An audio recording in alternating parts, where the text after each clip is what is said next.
కమ్మటి తెలుగు కథలకు స్వాగతం. ఈరోజు మనం భక్తి విజయంలో భాగంగా స్వరోచి వివాహం అనే కథను గురించి తెలుసుకోబోతున్నాం. ఇక కథ మొదలు పెడతాం. భరతునికి మాయాప్రవరుడి ద్వారా కుమారుడు కలిగాడు. సూర్యుడితో సమానమైన కాంతితో అతడు వెలుగొందేవాడు. అందువల్ల స్వరోచి అనే పేరుతో ప్రసిద్ధుడయ్యాడు. స్వరోచి దినదిన ప్రవర్తమానుడై యవ్వన దశకు చేరుకునే నాటికి చతుర్వేదాలను, సమస్త శాస్త్రాలను అభ్యసించాడు. ధనుర్విద్య పారంగతుడయ్యాడు. ఒకనాడు స్వరోచి మందర పర్వతం మీద విహరిస్తుండగా భయ విహ్వలురాలైన ఒక కన్య కనిపించింది. స్వరోచిని చూడగానే ఆమె రక్షించండి, రక్షించండి అంటూ అతడి వద్దకు చేరుకుంది. స్వరోచి ఆమెను సముదాయించి, దేవి, ఎవరు నువ్వు? నీకు వచ్చిన ఆపద ఏమిటి అని అడిగాడు. స్వామి, నేను ఇందీవరుడనే విద్యాధరుడి కుమార్తెను. నా పేరు మనోరమ.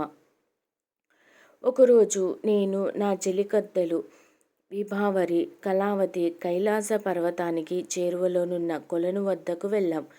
అక్కడ ఒక ముని తపస్సు చేసుకుంటూ కనిపించాడు. అతడు చాలా బక్కగా విచిత్రంగా కనిపించడంతో నేను అతన్ని చూసి గట్టిగా నవ్వాను. దుష్టులారా, నన్ను పరిహసించిన పాపానికి నువ్వు ఒక రాక్షసుడి చేతిలో త్వరలోనే పరాభవం పొందుతావు అని శపించాడు. అతడు నన్ను శపించడంతో నా చెలికత్తెలు అతడిని దూషించారు. ఆ ముని, మీలో ఒకరికి కుష్ఠవ్యాధి, మరొకరికి క్షయవ్యాధి సోకుతుంది అని వారిద్దరిని కూడా శపించాడు. ముని శాపంతో నా చెలికత్తెలిద్దరూ వ్యాధి పీడితులయ్యారు. 3 రోజులుగా ఒక రాక్షసుడు నన్ను తరుముతూ వస్తున్నాడు. అదిగో ఆ చివర గర్జిస్తూ నిల్చున్నాడు.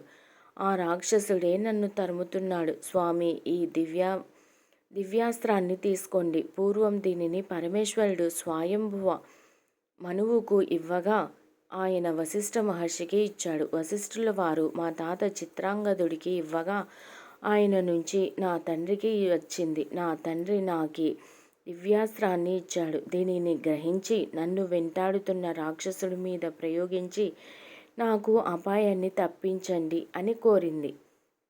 స్వరోచి ఆమె నుంచి అస్త్రాన్ని గ్రహించాడు.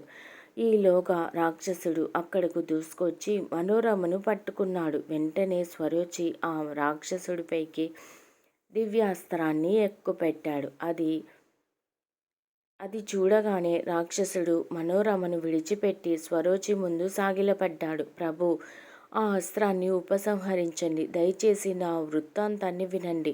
నా పేరు ఇందీవరాక్షుడు.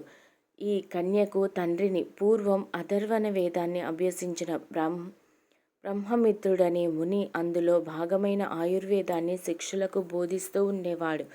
నేను ఆయన వద్దకు వెళ్ళి నాకు కూడా ఆయుర్వేదాన్ని బోధించమని కోరాను. అందుకు ఆయన నిరాకరించాడు. నేను నిరాశ చెందాను. ఆయన తన శిష్యులకు బోధిస్తున్న సమయంలో నేను చాటుగా ఉంటూ ఆయుర్వేద విద్యను నేర్చుకున్నాను. ఆ విద్యను పరిపూర్ణంగా నేర్చుకున్న తర్వాత ఆయన ఎదుటికి వెళ్ళి ఆనందంతో గట్టిగా నవ్వాను. ఆయన కోపోద్రిక్తుడై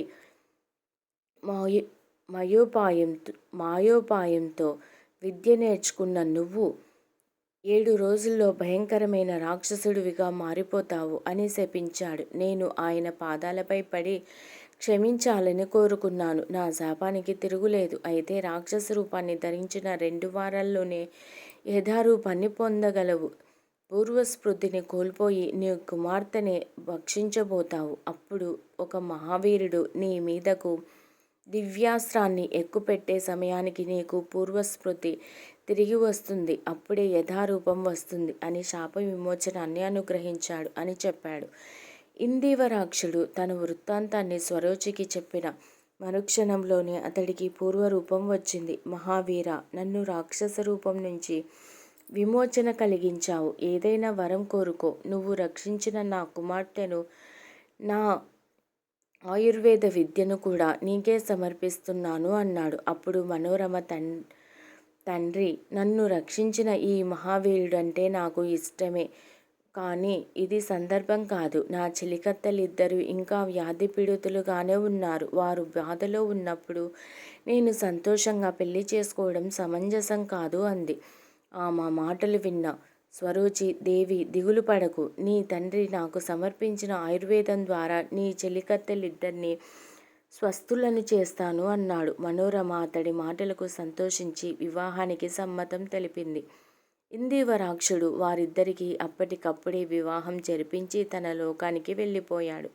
తర్వాత మనోరమ స్వరూచితో కలిసి తన చెలికత్తెలు ఉంటున్న ఉద్యానవనానికి వెళ్ళింది. స్వరూచి తన ఆయుర్వేద విద్య ద్వారా వారి వ్యాధులను పోగొట్టాడు.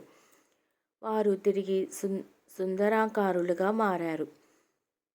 వారిలో మొదటి చెలికత్తె మాట్లాడుతూ, ప్రభూ, నా పేరు విభావరి. నన్ను స్వస్థురాలిని చేసినందుకు ప్రతిఫలంగా నన్ను నేను సమర్పించుకుంటున్నాను. అలాగే సర్వప్రాణుల స్వరాలను వినగలిగే నా విద్యను కూడా మీకు సమర్పించుకుంటున్నాను అని పలికింది. వెంటనే రెండో చెలికత్తె, ప్రభు, నా పేరు కళావతి. నా తండ్రి పారుడు.